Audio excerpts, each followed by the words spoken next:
everyone. I'm Dr. Mary Ann Mercer. Welcome to my Positive Life Answers podcast. I'm your podcast host and self-improvement expert, Dr. Mary Ann Mercer, and you can call me Dr. Mary. Welcome to episode 22, Boost Your Confidence Now, part 1.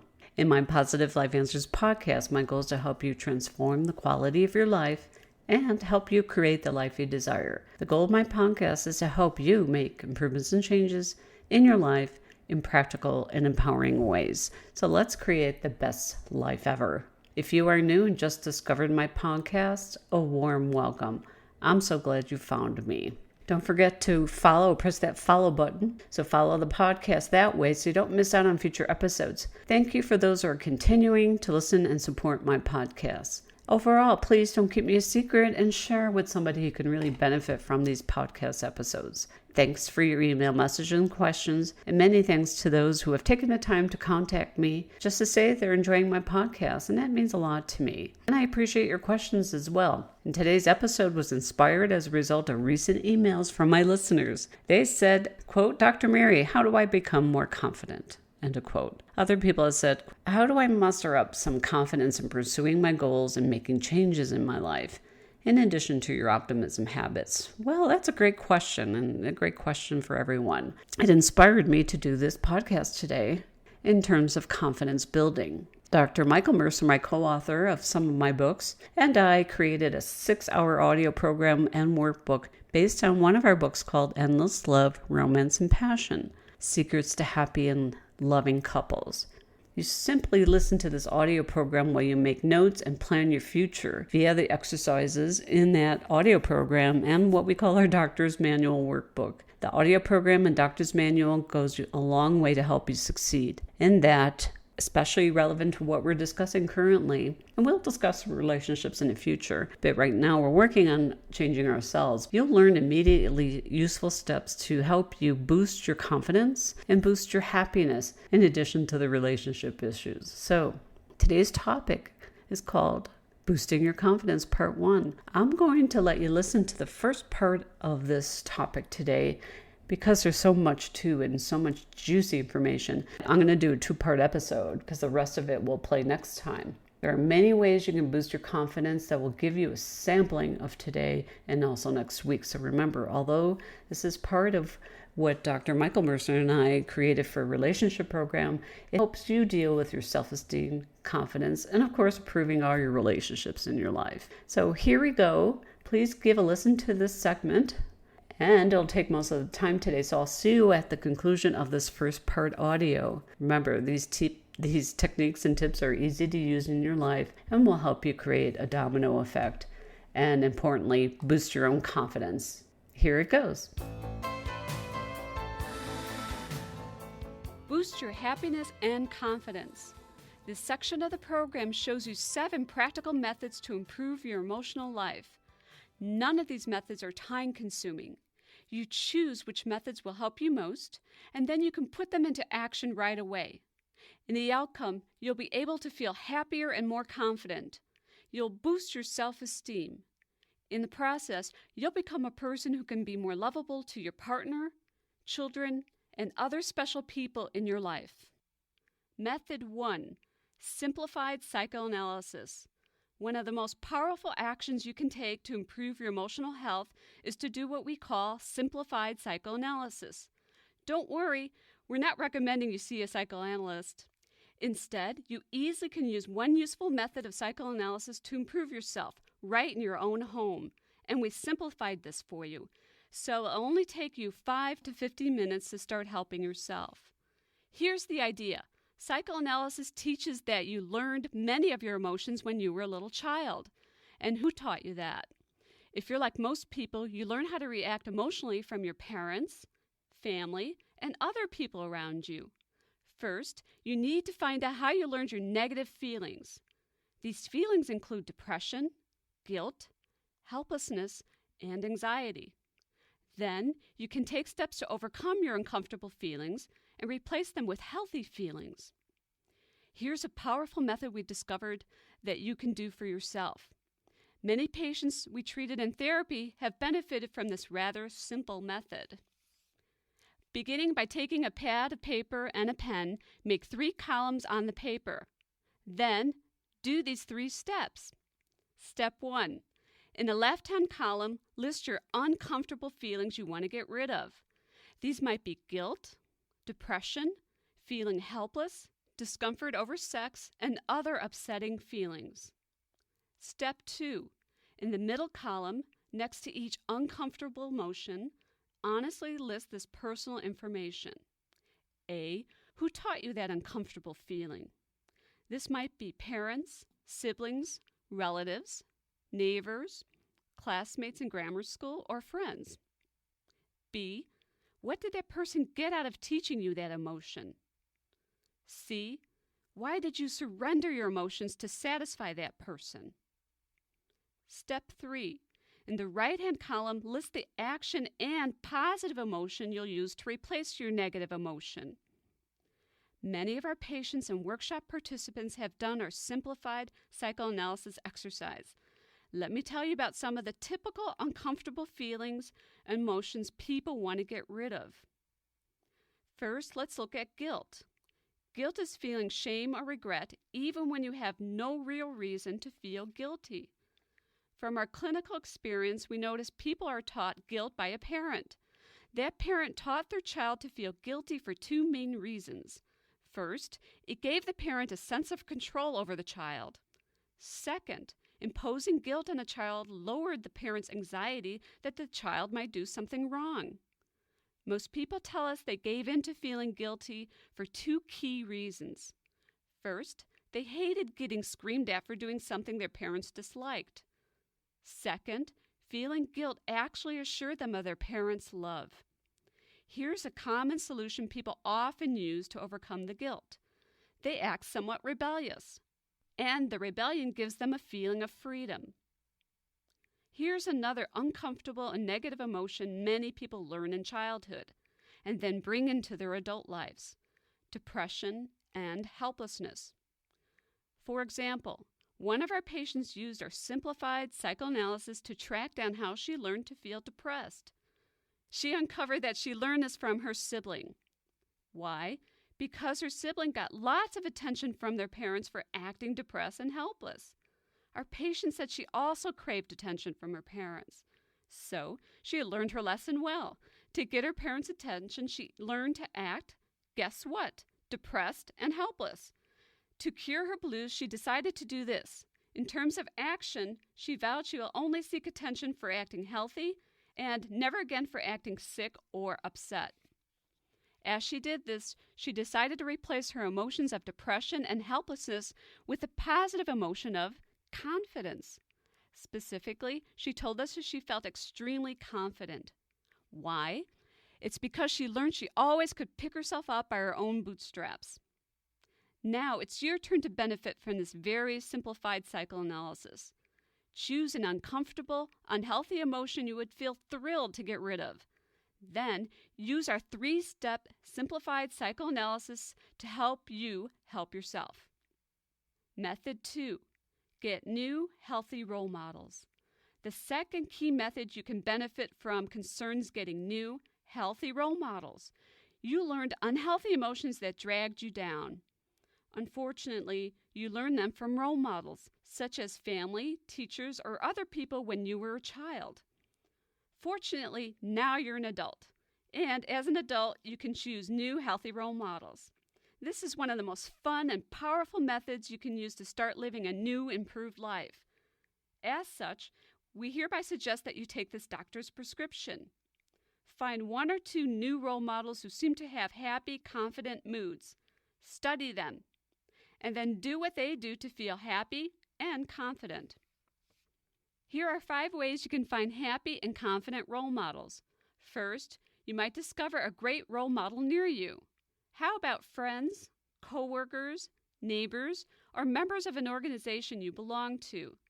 These people would probably feel proud to have you ask them how they stay upbeat, cheerful, and feel high self-esteem. Second, you can also find lots of useful information in self-help books. Just go to almost any bookshop. Look in the self-improvement section for books that address your concerns. For example, A while back, I found an enlightening book about how to plan my future. The author laid out methods he can use to create his own charming, delightful, and incredibly successful professional and personal life. In fact, that book helped me so much that I read 3 other books by the same author. I even attended 2 workshops delivered by that author. I found the methods in his books very useful. You also can find self-improvement books to better your life. A third method is for you to listen to audio programs, including this audio program. But if you want to improve your life, and you know you do, you can listen to audio programs while driving. Fill your mind with useful ideas. One of the most wonderful aspects of audio programs is that you can listen to the audio programs anywhere you are, 24 hours a day, 365 days a year. Here's another tip about benefiting from audio programs. Listen to the program many times. In fact, I've listened to some audio programs dozens and dozens of times. It's amazing. When you repeat audio programs, you learn more, pick up tips you missed before, and, most important, you incorporate into your thoughts and feelings how you can get yourself into a constant winning streak. A fourth method to find a great role model is to examine characters in novels. They could be your role models. The fifth way for you to find a role model is to look at characters in movies. Most movies follow a basic formula. An appealing character gets into difficulty.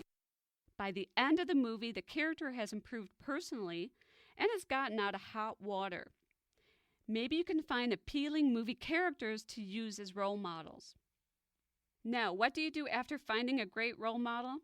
When you start feeling unconfident or you get yourself into a jam, ask yourself this question: what would my role model do in a situation like this?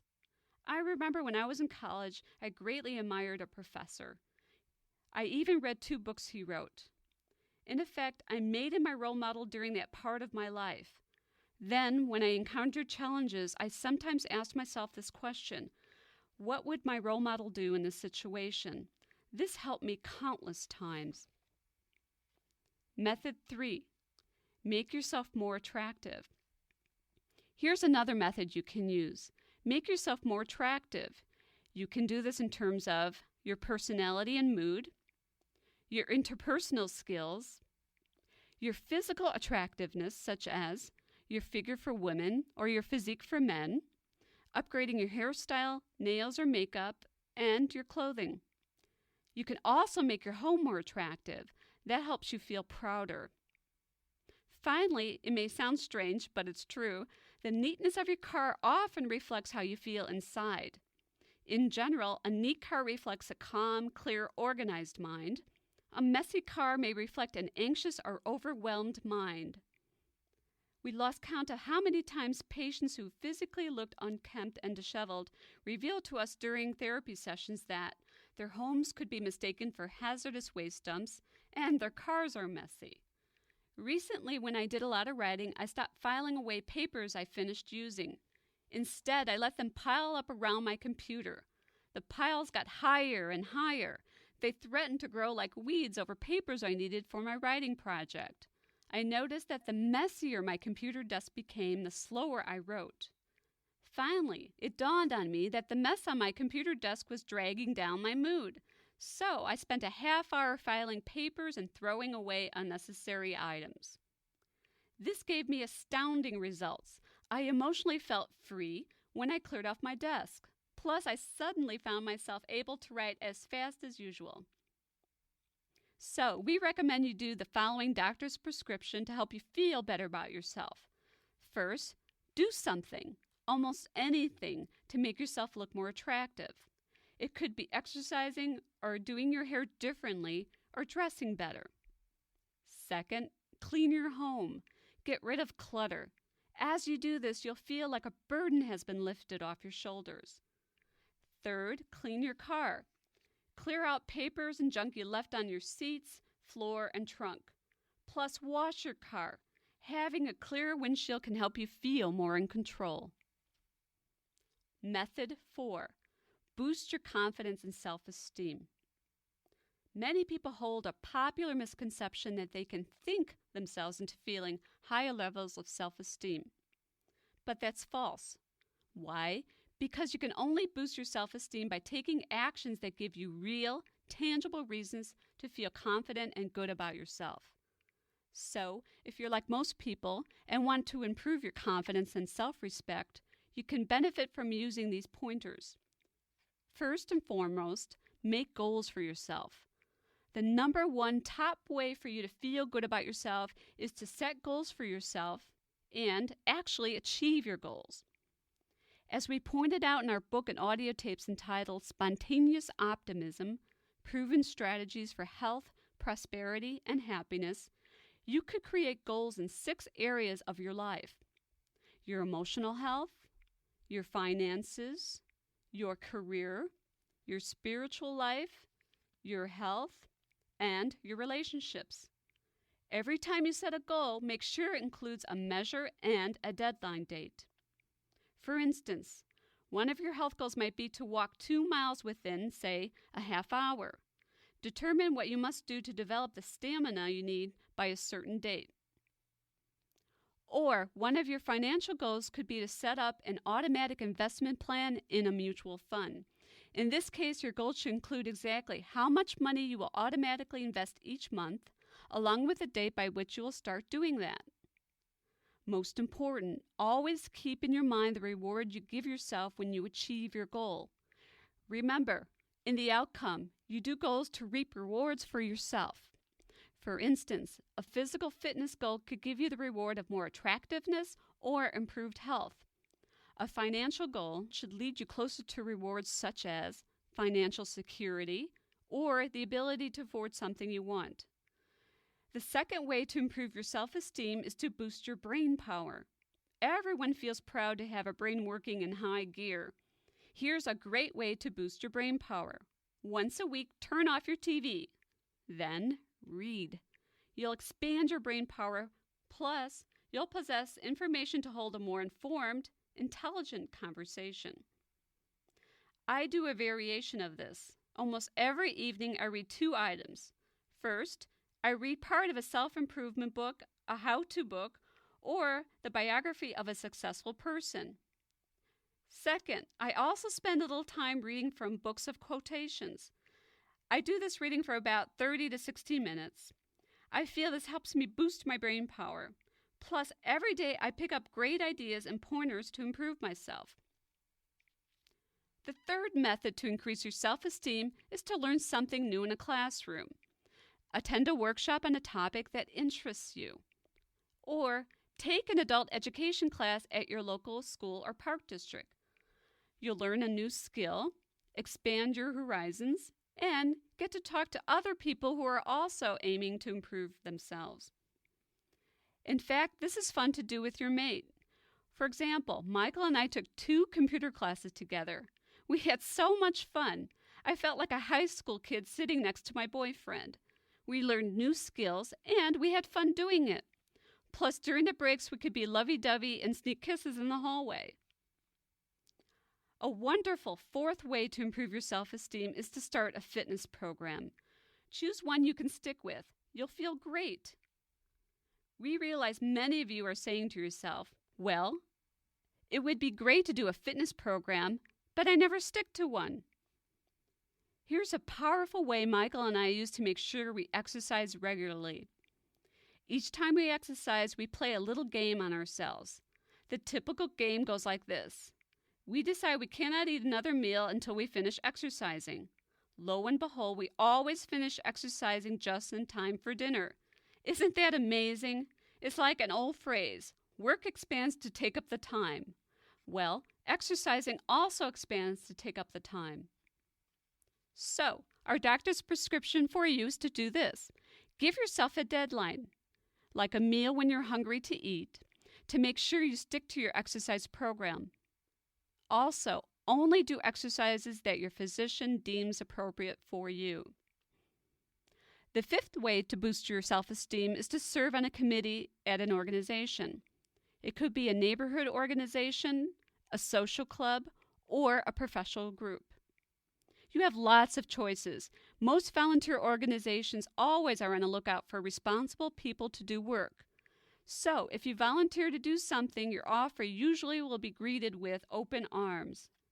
Then, when you do your volunteer work, you'll earn praise and recognition for your accomplishments. Plus, you can develop new skills and make new friends. This is a big boost to your self-esteem. What organizations could you volunteer to work in? If you're not sure, just look in the meeting announcement page of your local newspaper. That lists all sorts of organizations holding meetings in your area. Choose a group that appeals to you. Call the phone number in the meeting announcement and attend a meeting. You never know who you'll meet or what you might learn. Also, it'll boost your self-esteem. A sixth technique to boost your self-esteem is loads of fun. Develop your sense of humor. Humor is a learnable skill. Basically, humor is a great way to put together ideas in a witty manner. As you develop your ability to say humorous things, you'll feel more confident. People will appreciate you more and want to chat with you more. Your spouse will find you more amusing and will like you for that. When Mike and I deliver speeches and workshops, we purposely inject a lot of relevant humor. People enjoy this. Plus, workshop participants learn faster when they find the speaker uses humor. How can you cultivate your sense of humor? First, watch stand-up comedians. Watch how they put together ideas to come up with funny conclusions or punchlines. You can study comedians on TV shows or at comedy clubs. You can also watch funny television shows. Choose the shows you consider funniest. Then, notice how the characters do things or say things that get a laugh. Finally, you can also read humorous stories and jokes. For instance, we recommended to one very serious patient that she develop a sense of humor. She bought a subscription to Reader's Digest magazine.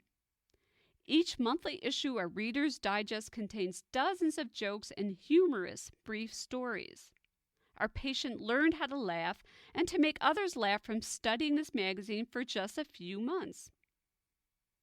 The seventh way to boost your self-esteem is to clean out your closet, desk, and drawers. Get rid of items that clutter your life. You'll feel relieved. Plus, you'll have less garbage to hold you down. Eighth, rearrange your furniture. This might sound strange, but rearranging your furniture really can make you feel better. I first saw this at one organization where I used to work. One employee rearranged the furniture in her work area once every 1 or 2 weeks. I always wondered why. So, one day as she rearranged her office furniture, I asked her. She told me that when she feels upset with something at her home or at work, she rearranges her furniture. She said moving around furniture gave her a feeling of being in control. Also, reorganizing furniture helped her clear her mind of bothersome thoughts. She claimed it is impossible to feel anxiety after shifting around desks, chairs, and filing cabinets. Another person who did this was a man who lived near us. Every once in a while, I would walk by his place and see lots of furniture on his porch. Then he would move it inside in a different arrangement. I asked him why he rearranged his furniture. He told me it made him feel good. Also, he prided himself in being a rather creative person. He said rearranging his furniture fulfilled some of his creative talent. He even claimed rearranging his furniture gave him new perspectives on many facets of his own life. Who can argue with success? So, why don't you try this? It just might help you feel better. A ninth way to boost your self-esteem is to brag about yourself, to yourself. Take a piece of paper, write a list of all the ways you are wonderful. We sometimes do this exercise in our workshops. It's amazing. At first, many people just stare at the blank piece of paper. Some people even mutter that they can't think of anything to brag about. Then, all of a sudden, within 2 to 3 minutes, every workshop participant is writing furiously. They list one accomplishment after another. They list one talent after another. It's amazing to watch people do this. And what's most wonderful is that everyone winds up with a list of dozens of ways he or she is wonderful. I suspect that most people are so busy doing things that they seldom bother to sit down and take inventory of all their wonderful actions and talents. The 10th method to boost your self-esteem is to, on a regular basis, Do something that makes you feel good about yourself. For example, I take ballet classes twice each week. This helps me clear the cobwebs in my head. Also, it helps me feel good about myself. Also, when I get home, I sometimes show Michael the new steps I learned. Another great way you can boost your self-esteem is to schedule a regular get-together with friends. For example, one woman who used our program started what she calls her Monday night out. She called to tell us about it. Here's what she does.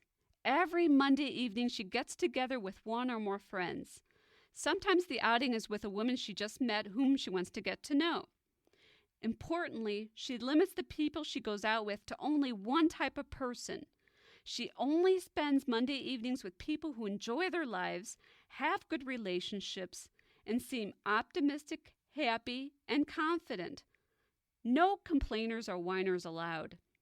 Getting together with winners every Monday evening helps her feel wonderful. Plus, she has fun and learns useful life lessons at the same time. The 11th way to increase your self-esteem is not to harm your self-esteem to begin with. It never ceases to amaze me how people put themselves down, attack themselves, and criticize themselves. Putting yourself down immediately lowers your confidence and self-esteem. It crushes your happiness. So, we recommend you follow this doctor's prescription. Stop putting yourself down. When you make a mistake, simply vow to do better the next time. Use the mistake as a learning experience, not as an excuse to put yourself down. It won't help you to scold yourself. All that does is waste your emotional energy and your valuable time. Instead, keep improving yourself. And don't tear down the good feelings you deserve to have about yourself. Finally, a 12th formula to boost your self-esteem is to help someone who truly needs help. There are lots of people around you who could use help. You can tutor a student who needs help. You might visit a sick or homebound person in your community. You could volunteer to lead a Girl Scout or Boy Scout group. You could become a regular visitor at a hospital or nursing home where patients would really appreciate your attention. Your options are endless. And remember, the more you help people who really need help, the more you feel good about yourself. I trust you enjoy this first part of the 2-part series on boosting your confidence. These tips and techniques are easy to use in your life now and will help you create a domino effect in your life. So let me know how part 1 of boosting your confidence lands with you, and let me know how that teaching is helpful to you. Any questions about it, you can feel free to email me at Dr. Mercer, that's DrMercer, at positivelifeanswers.com. And answers has an S at the end of it. Please also feel free to email me your questions and comments using the Contact Us form at our website. Please go to positivelifeanswers.com and go to the Contact Us form. Give me some of the questions or comments that you have, or any requests that you may have. You can also go to my online store there and look at some of these programs that we talked about, including today's 6-hour program called Endless Love, Romance, and Passion, Secrets to Happy and Loving Couples. We'll be in part 2 next time. Stay tuned for that. And if you're stuck and need more help on these topics, you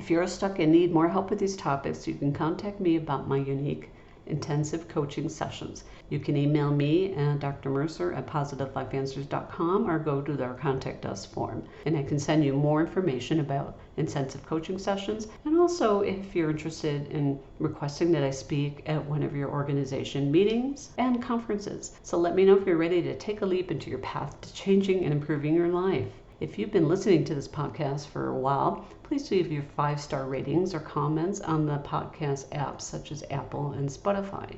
Not all platforms allow ratings, so if you're listening to me on Apple or Spotify or even iHeart, please give me a 5-star rating. Importantly, a note to my listeners. This podcast aims to provide useful information to all my listeners. It's published with the understanding that your host, Dr. Mary Ann Mercer. Dr. Mary is not engaged in rendering professional services, counseling, or therapy through the contents and comments of this podcast. If you need additional professional services, and professional services is needed by the listeners, such as counseling, psychotherapy, or medical advice, then the listener is responsible for seeking services of a competent professional. Best way to start is to contact your primary care doctor for referrals in your area, or contact the American Psychological Association or your state psychological association for referrals. So thank you for listening. Make it a fantastic week. I can't wait to see you next time. Positively, Dr. Mary.